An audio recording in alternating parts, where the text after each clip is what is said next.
নির্বাচনটা কেন করতে চাইছেন ডক্টর ইউনূস, তখন এটা একটা প্রশ্নবোধক হয়ে দাঁড়ায়, একটা জিজ্ঞাসার প্রশ্ন হয়ে দাঁড়ায়।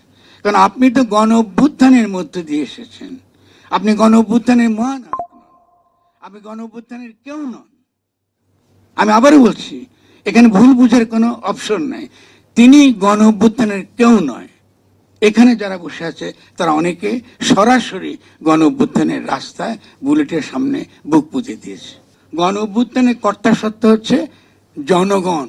আমরা দেখেছি সেখানে শিবির ছিল, সেখানে সেকুলার লোকজন ছিল, বামপন্থীরা ছিল, এমনকি যে তরুণ বহু ছাত্ররা যাদেরকে আপনারা বৈষম্য বিরোধী ছাত্র আন্দোলনের নেতা বলছেন তারাও ছিল।